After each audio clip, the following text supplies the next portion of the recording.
Deputy Director for Doctors for America. Okay, and so give me a little bit of an overview about what brings you out here today. Okay, well, Doctors for America is a 16,000 physician and medical student organization across the country that advocates for high-quality, affordable health care for everybody, and we also educate healthcare providers and the public about the Affordable Care Act. I am personally here today because as a physician, I believe in compassion and fairness and justice, and I think that withholding Medicaid expansion from over 1 million of our citizens goes against all of those. And also the misinformation that comes out to try to tell people why they shouldn't have this, it really makes me angry to the point where I feel I have to speak out. So that's why I'm personally here today. Now today is significant because it's the rollout of the health insurance marketplace, and also on the same day that we're experiencing the first partial government shutdown in 17 years. I understand that this rollout is not going to be affected by that. Do you have any particular insider doctor knowledge on why that is? Yes, that's true. The government shuts down, but the exchanges will open. And the reason is that part of the funding is mandatory. It's not. It doesn't depend on Congress passing funding every year. Part of it comes from taxes that will continue to be collected that are going to go into certain parts of the healthcare program. So the health insurance exchanges and the Affordable Care Act will be funded even with the government shutdown.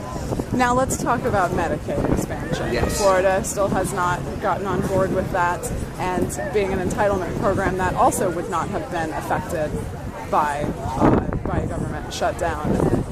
Explain to me what it does for those Floridians who kind of fall into that gap where they can't get the subsidized insurance through the marketplaces, but they're also not able to qualify for Medicaid. Explain the correlation there for me.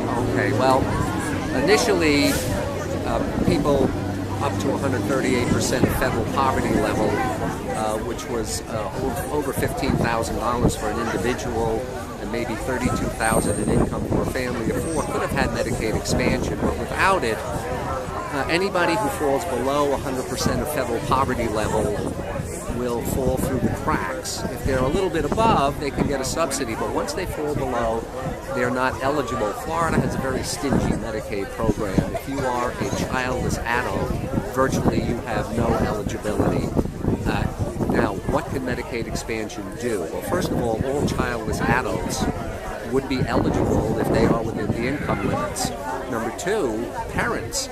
Parents have to be dirt poor to hold on to their own Medicaid health insurance. If they earn more than, I think it's $4,000 or $5,000 a year for a family of three, the parents lose their health insurance. So there's a great incentive to be very careful about how much you earn, because otherwise you lose your only access to health care. Workers, we have almost 80% of this million group are low-income workers. They earn money, but not enough to buy health insurance, and they don't get health insurance from their employers. So they would not only be covered, but these are people who it's been shown, with health care, they live longer. With health care, they are 40% less likely to have to borrow money to pay bills.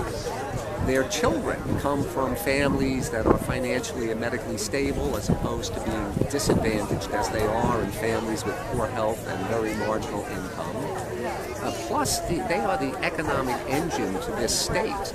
These low-income workers that populate our tourist industry, other service industries, you will have a healthy workforce instead of absenteeism, disability, and unemployment.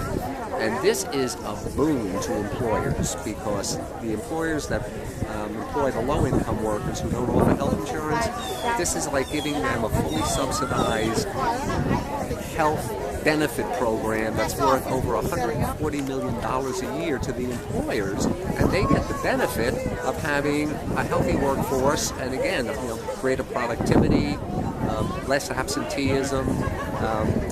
So this is how it benefits the workers.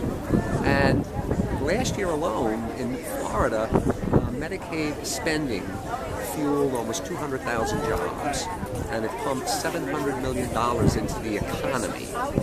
And a healthy workforce improves Florida's economy, and that's a drop in the bucket compared to the amount of money that's going to come in with the expansion. $50 billion over 10 years, but the great thing is that it'll generate over $60 billion in income for workers and over 120,000 jobs, and it puts about $2.5 million over 10 years into the state's pocket in the various taxes that come from this huge economy. So these are all the ways that Medicaid expansion benefits not only people, but it also benefits the state. And I had a story from a woman just recently who got caught right in the middle of this. She was employed, low income but getting by, and no health insurance, and she got ill.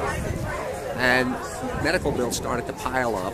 She became disabled. Finally, she had to have surgery, so she went and she got that paid for by Florida's medically needy program, which is a hugely expensive state-funded program. But once she had the surgery, she lost her eligibility again.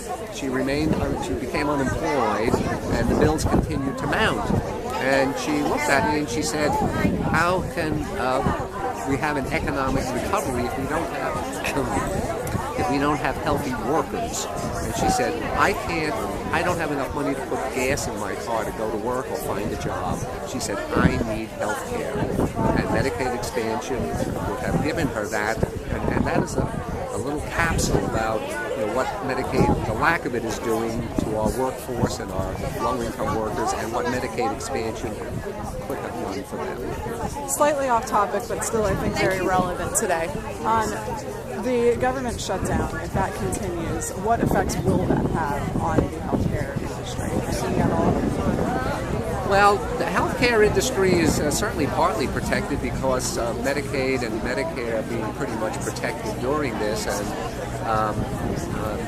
now I don't know how that will affect, for example, pharmaceutical companies or device manufacturers. I'm not sure how that will affect them, but I would imagine the bulk of the federal healthcare money is still protected. I don't know what other ways they may have trouble or not have trouble.